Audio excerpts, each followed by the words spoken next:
Everyone loves to listen to a good book, and there are so many wonderful ones to choose, so we decided to bring you this podcast of Stories Come to Life.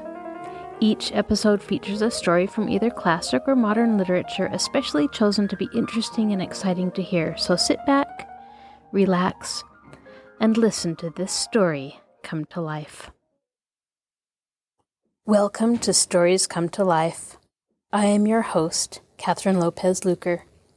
In chapters 3 and 4 of A Little Princess, we meet some of Sara's schoolmates. First is Ermengarde, who is plump and a bit dull. She can't remember her lessons very well, but she loves Sara and has the potential to become a true friend.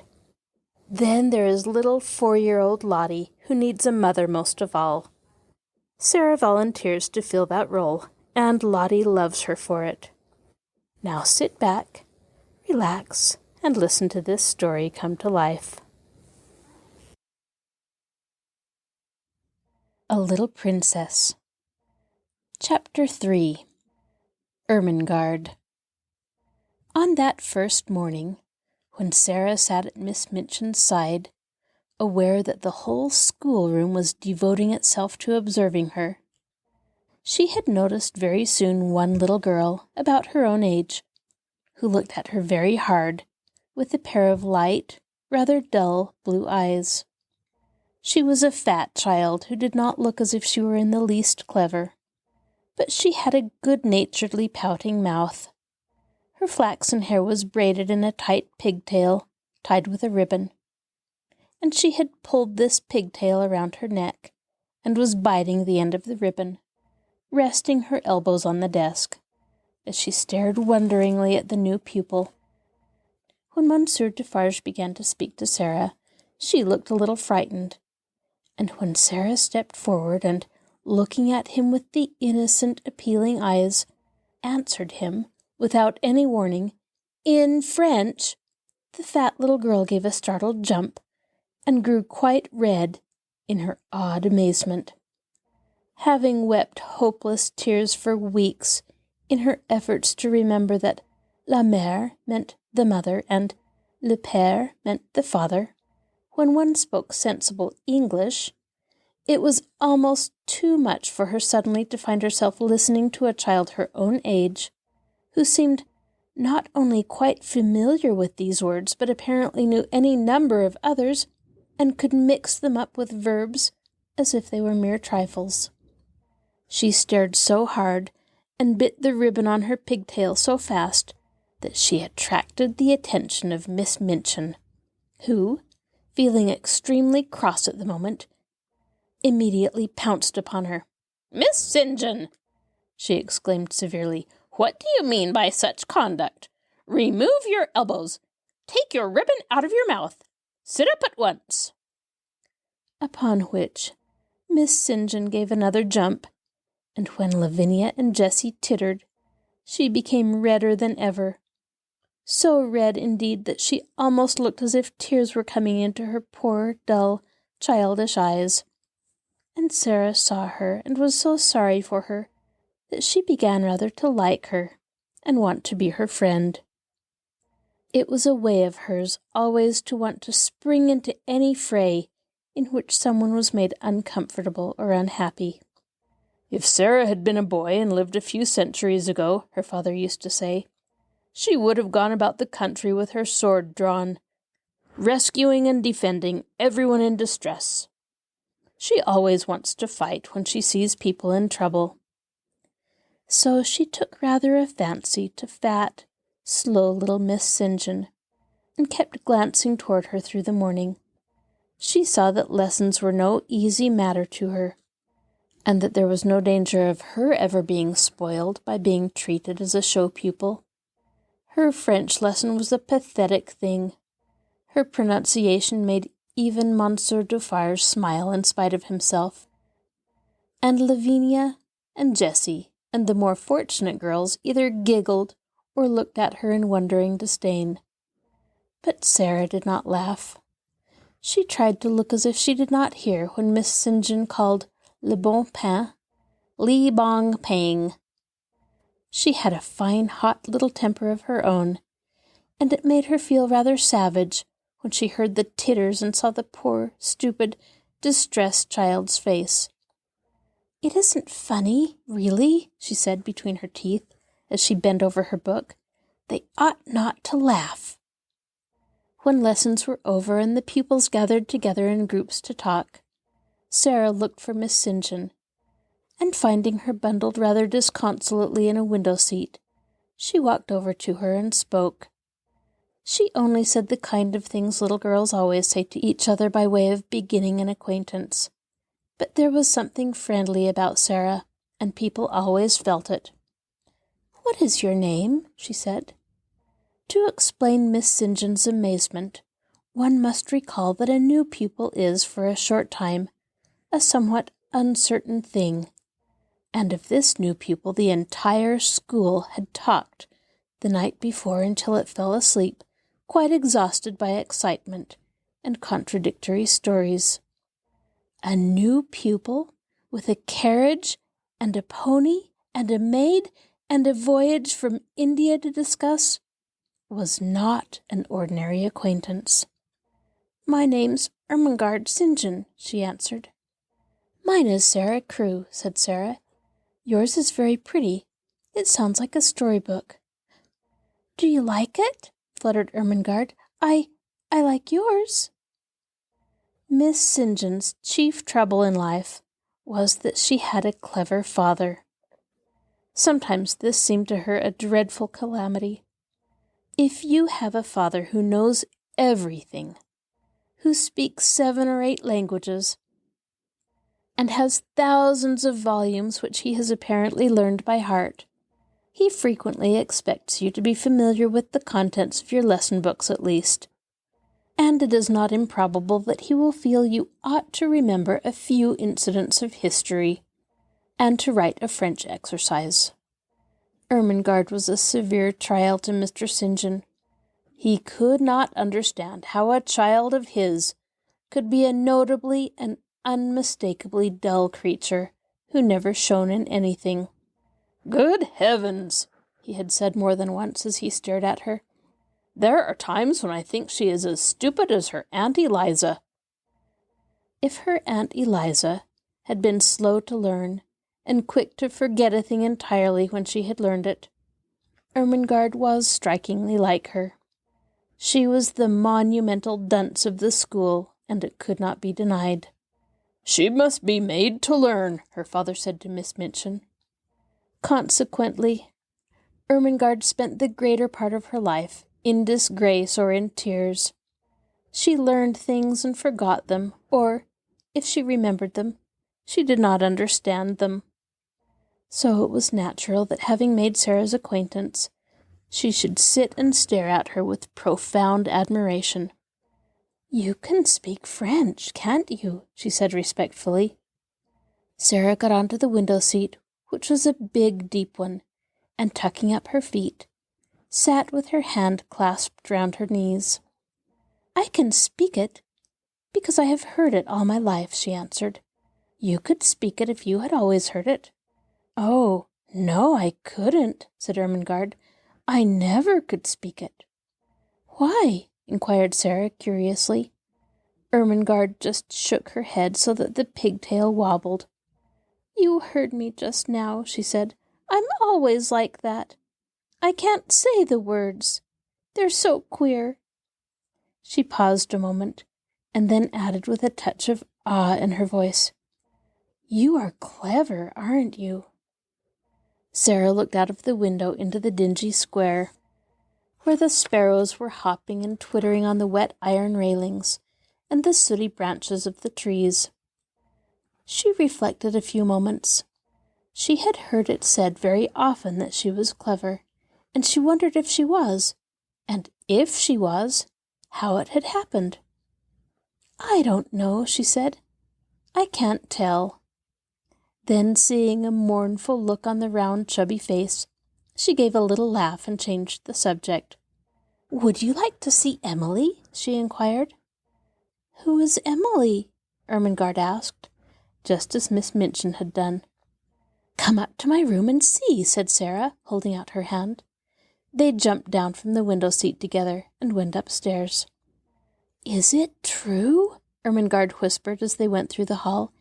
"Is it true that you have a playroom all to yourself?" "Yes," Sara answered.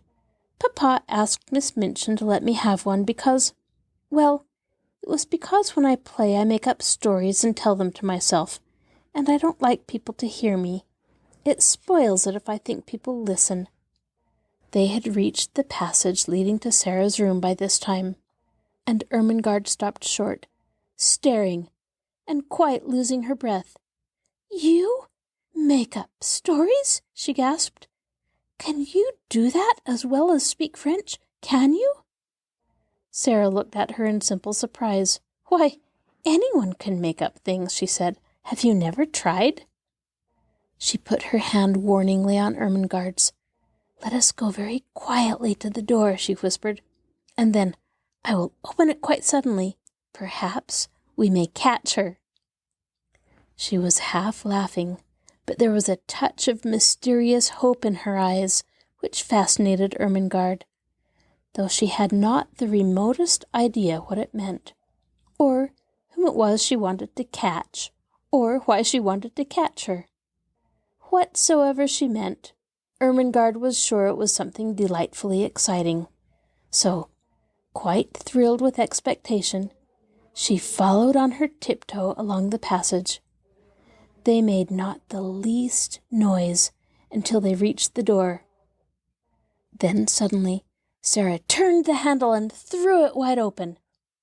Its opening revealed the room, quite neat and quiet, a fire gently burning in the grate, and a wonderful doll sitting in a chair by it, apparently reading a book. "Oh, she got back to her seat before we could see her," Sara explained. "Of course they always do. They are as quick as lightning." Ermengarde looked from her to the doll and back again. "Can she walk?" she asked breathlessly. "Yes," answered Sara. "At least, I believe she can. At least, I pretend I believe she can. And that makes it seem as if it were true. Have you never pretended things?" "No," said Ermengarde. "Never. Tell me about it."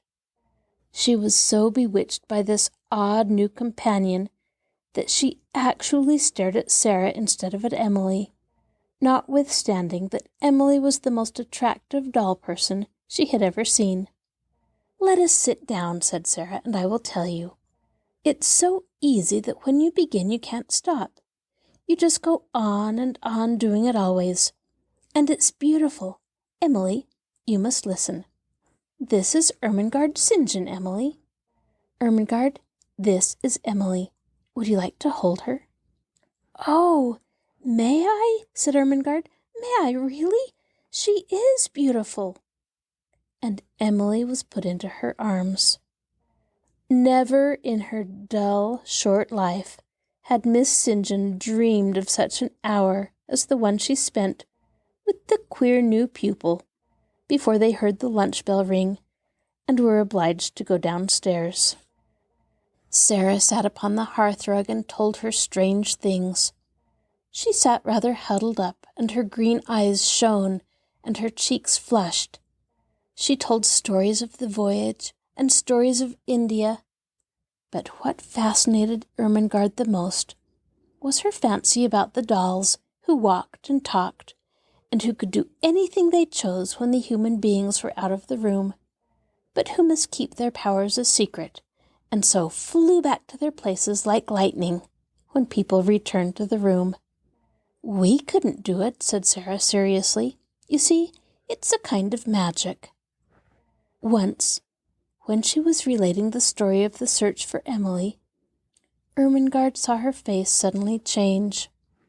A cloud seemed to pass over it and put out the light in her shining eyes. She drew her breath in so sharply that it made a funny, sad little sound, and then she shut her lips and held them tightly closed, as if she was determined either to do or not to do something. Ermengarde had an idea that if she had been like any other little girl, she might have suddenly burst out sobbing and crying. But she did not.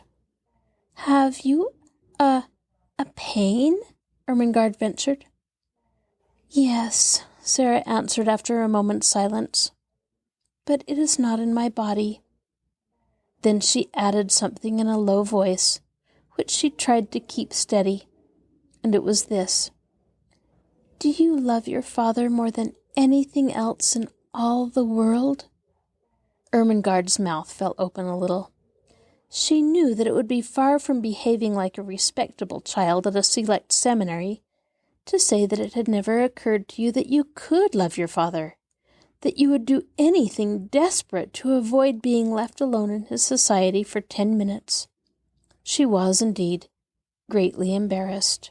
I scarcely ever see him," she stammered. "He's always in the library, reading things." "I love mine more than all the world 10 times over," Sara said. "That is what my pain is. He has gone away." She put her head quietly down on her little huddled-up knees and sat very still for a few minutes. "She's going to cry out loud," thought Ermengarde fearfully. But she did not. Her short black locks tumbled about her ears, and she sat still. Then she spoke without lifting her head. "I promised him I would bear it," she said, "and I will. You have to bear things. Think what soldiers bear. Papa is a soldier. If there was a war, he would have to bear marching and thirstiness and perhaps deep wounds, and he would never say a word, not one word." Ermengarde could only gaze at her, but she felt that she was beginning to adore her. She was so wonderful and different from anyone else. Presently she lifted her face and shook back her black locks with a queer little smile. "If I go on talking and talking," she said, "and telling you things about pretending, I shall bear it better. You don't forget, but you bear it better." Ermengarde did not know why a lump came into her throat, and her eyes felt as if tears were in them. "Lavinia and Jessie are best friends," she said rather huskily. "I wish we could be best friends. Would you have me for yours? You're clever, and I'm the stupidest child in the school, but I do so like you." "I'm glad of that," said Sara. "It makes you thankful when you're liked. Yes, we will be friends. And I'll tell you what," a sudden gleam lighting her face, "I can help you with your French lessons." Chapter 4. Lottie. If Sara had been a different kind of child, the life she led at Miss Minchin's Select Seminary for the next few years would not have been at all good for her. She was treated more as if she were a distinguished guest at the establishment than if she were a mere little girl. If she had been a self-opinionated, domineering child, she might have become disagreeable enough to be unbearable through being so much indulged and flattered. If she had been an indolent child, she would have learned nothing. Privately, Miss Minchin disliked her, but she was far too worldly a woman to do or say anything which might make such a desirable pupil wish to leave her school. She knew quite well that if Sara wrote to her papa to tell him she was uncomfortable or unhappy, Captain Crewe would remove her at once. Miss Minchin's opinion was that if a child were continually praised and never forbidden to do what she liked, she would be sure to be fond of the place where she was so treated. Accordingly, Sara was praised for her quickness at her lessons, for her good manners, for her amiability to her fellow pupils, for her generosity if she gave 6pence to a beggar out of her full little purse. The simplest thing she did was treated as if it were a virtue, and if she had not had a disposition and a clever little brain, she might have been a very self-satisfied young person. But the clever brain told her a great many sensible and true things about herself, and her circumstances. And now and then she talked these things over to Ermengarde as time went on. "Things happen to people by accident," she used to say. "A lot of nice accidents have happened to me. It just happened that I always liked lessons and books, and could remember things when I learned them. It just happened that I was born with a father who was beautiful and nice and clever, and could give me everything I liked. Perhaps I have not really a good temper at all. But if you have everything you want and everyone is kind to you, how can you help but be good-tempered? I don't know," looking quite serious, "how I shall ever find out whether I am really a nice child or a horrid one. Perhaps I'm a hideous child, and no one will ever know, just because I never have any trials." "Lavinia has no trials," said Ermengarde stolidly, "and she is horrid enough." Sara rubbed the end of her little nose reflectively as she thought the matter over. "Well," she said at last, perhaps that is because Lavinia is growing." This was the result of a charitable recollection of having heard Miss Amelia say that Lavinia was growing so fast that she believed it affected her health and temper. Lavinia, in fact, was spiteful. She was inordinately jealous of Sara. Until the new pupil's arrival, she had felt herself the leader in the school. She had led because she was capable of making herself extremely disagreeable if the others did not follow her. She domineered over the little children, and assumed grand airs with those big enough to be her companions. She was rather pretty, and had been the best-dressed pupil in the procession when the select seminary walked out 2 by 2, until Sara's velvet coats and sable muffs appeared, combined with drooping ostrich feathers, and were led by Miss Minchin at the head of the line. This, at the beginning, had been bitter enough. But as time went on, it became apparent that Sara was a leader too, and not because she could make herself disagreeable, but because she never did. "There's one thing about Sara Crewe," Jessie had enraged her best friend by saying honestly. "She's never grand about herself the least bit, and you know, she might be, Lavvy. I believe I couldn't help being just a little if I had so many fine things and was made such a fuss over. It's disgusting the way Miss Minchin shows her off when parents come. Dear Sara must come into the drawing-room and talk to Miss Musgrave about India," mimicked Lavinia in her most highly flavoured imitation of Miss Minchin. "Dear Sara must speak French to Lady Pitkin. Her accent is so perfect." She didn't learn her French at the seminary at any rate, and there's nothing so clever in her knowing it. She says herself she didn't learn it at all. She just picked it up because she always heard her papa speak it. And as to her papa, there is nothing so grand in being an Indian officer." "Well," said Jessie slowly, "he's killed tigers.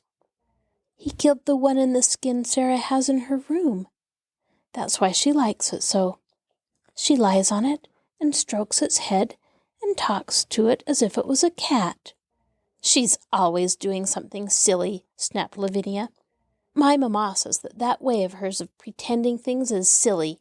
She says she will grow up quite eccentric." It was quite true that Sara was never grand. She was a friendly little soul, and shared her privileges and belongings with a free hand. The little ones who were accustomed to being disdained and ordered out of the way by mature ladies aged 10 and 12 were never made to cry by this most envied of them all.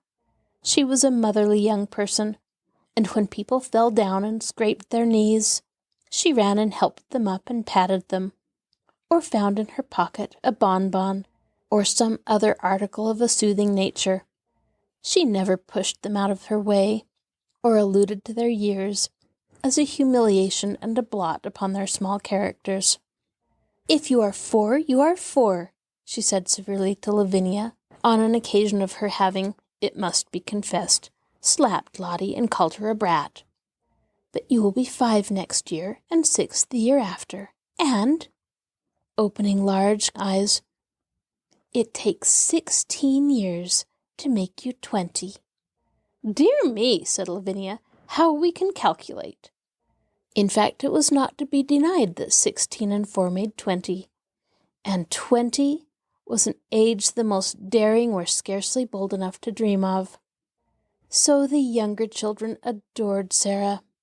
More than once, she had been known to have a tea party, made up of these despised ones, in her own room, and Emily had been played with, and Emily's own tea service used, the ones with cups, which held quite a lot of much-sweetened weak tea, and had blue flowers on them.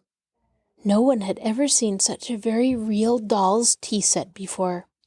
From that afternoon, Sara was regarded as a goddess and a queen by the entire alphabet class. Lottie Lay worshipped her to such an extent that if Sara had not been a motherly person, she would have found her tiresome. Lottie had been sent to school by a rather flighty young papa, who could not imagine what else to do with her.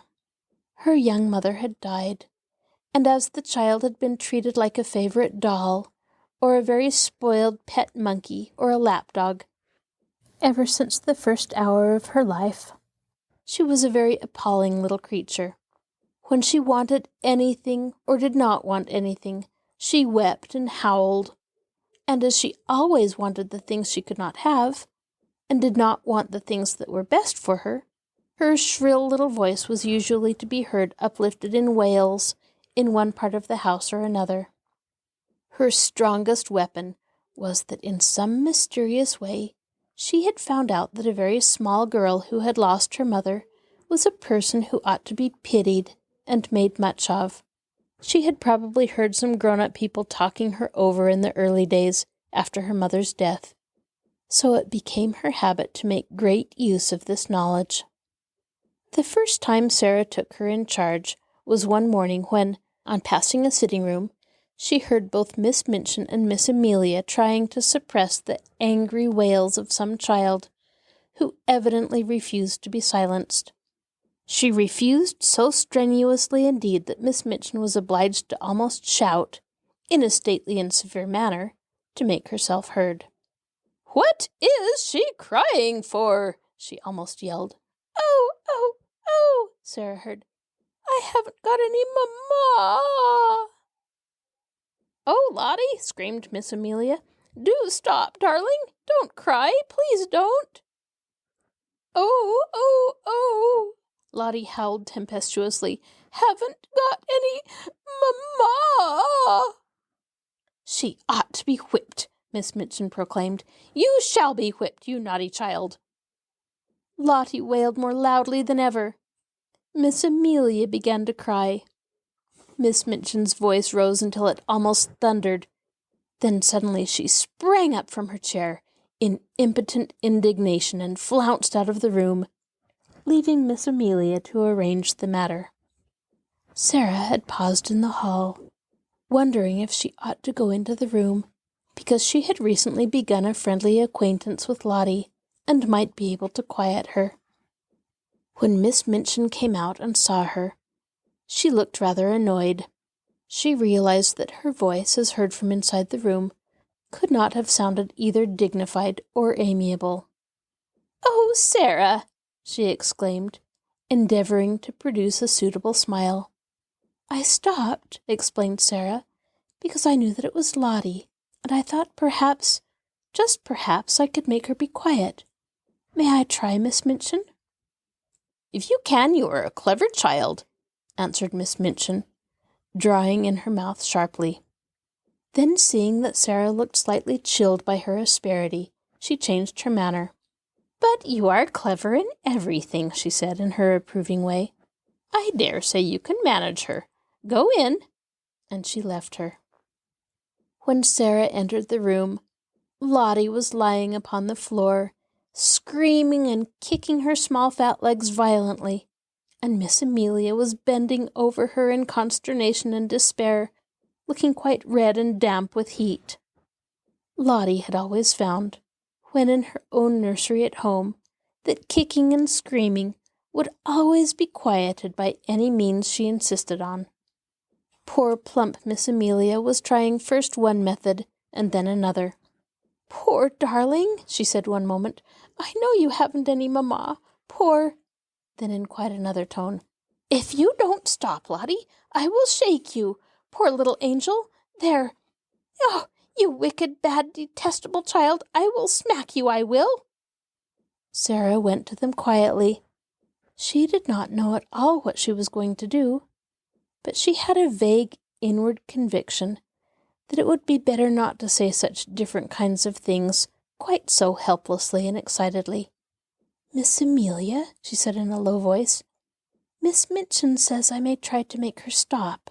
May I?" Miss Amelia turned and looked at her hopelessly. "Oh, do you think you can?" she gasped. "I don't know whether I can," answered Sara, still in her half-whisper, "but I will try." Miss Amelia stumbled up from her knees with a heavy sigh, and Lottie's fat little legs kicked as hard as ever. "If you will steal out of the room," said Sara, "I will stay with her." "Oh, Sara," almost whimpered Miss Amelia, "we never had such a dreadful child before. I don't believe we can keep her." But she crept out of the room and was very much relieved to find an excuse for doing it. Sara stood by the howling, furious child for a few moments, and looked down at her without saying anything. Then she sat down flat on the floor beside her and waited. Except for Lottie's angry screams, the room was quite quiet. This was a new state of affairs for Miss Ley, who was accustomed, when she screamed, to hear other people protest and implore and command and coax by turns, to lie and kick and shriek, and find the only person near you not seeming to mind in the least attracted her attention. She opened her tight-shut, streaming eyes to see who this person was. And it was only another little girl. But it was the one who owned Emily and all the nice things. And she was looking at her steadily, and as if she were merely thinking. Having paused for a few seconds to find this out, Lottie thought she must begin again. But the quiet of the room and of Sara's odd, interested face made her first howl rather half-hearted. "I haven't any mamma," she announced, but her voice was not so strong. Sara looked at her more steadily, but with a sort of understanding in her eyes. "Neither have I," she said. This was so unexpected that it was astounding.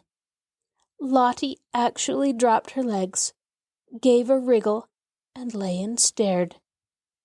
A new ideal will stop a crying child when nothing else will. Also, it was true that while Lottie disliked Miss Minchin, who was cross, and Miss Amelia, who was foolishly indulgent, she rather liked Sara, little as she knew her. She did not want to give up her grievance, but her thoughts were distracted from it. So she wriggled again, and after a sulky sob said, "Where is she?" Sara paused a moment.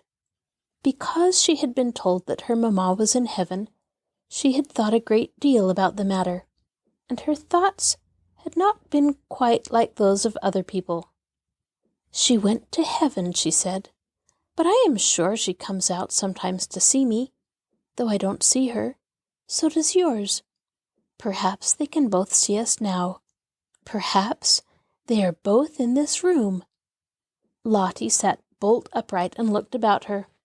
She was a pretty little curly-headed creature, and her round eyes were like wet forget-me-nots.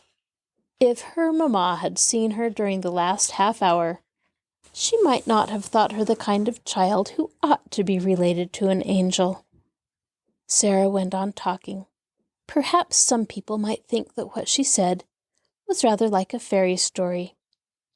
But it was all so real to her own imagination that Lottie began to listen in spite of herself.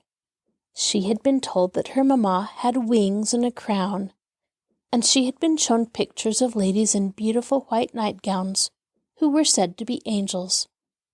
But Sara seemed to be telling a real story about a lovely country where real people were. "There are fields and fields of flowers," she said, forgetting herself as usual when she began, and talking rather as if she were in a dream. "Fields and fields of lilies, and when the soft wind blows over them, it wafts the scent of them into the air, and everybody always breathes it, because the soft wind is always blowing. And little children run about in the lily fields and gather armfuls of them, and laugh and make little wreaths, and the streets are shining, and people are never tired, however far they walk. They can float anywhere they like, and there are walls made of pearl and gold all round the city, but they are low enough for the people to go and lean on them, and look down onto the earth and smile, and send beautiful messages." Whatsoever story she had begun to tell, Lottie would no doubt have stopped crying, and been fascinated into listening. But there was no denying that this story was prettier than most others. She dragged herself close to Sara, and drank in every word, until the end came far too soon. When it did come, she was so sorry that she put up her lip ominously. "I want to go there," she cried. "I haven't any mamma in this school." Sara saw the danger signal and came out of her dream. She took hold of the chubby hand and pulled her close to her side with a coaxing little laugh. "I will be your mamma," she said. "We will play that you are my little girl, and Emily shall be your sister." Lottie's dimples all began to show themselves. "Shall she?" she said.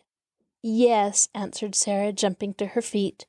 "Let us go and tell her, and then I will wash your face and brush your hair." To which Lottie agreed quite cheerfully, and trotted out of the room and upstairs with her, without seeming even to remember that the whole of the last hour's tragedy had been caused by the fact that she had refused to be washed and brushed for lunch, and Miss Minchin had been called in to use her majestic authority. And from that time, Sara was an adopted mother. This is your host, Kathryn Lopez Luker. Thank you for joining us for this episode of Stories Come to Life. Be sure to join us next time when we continue to listen to A Little Princess. I'd love to hear your suggestions for future stories. You can contact me by email at kluker@marshallpl.org.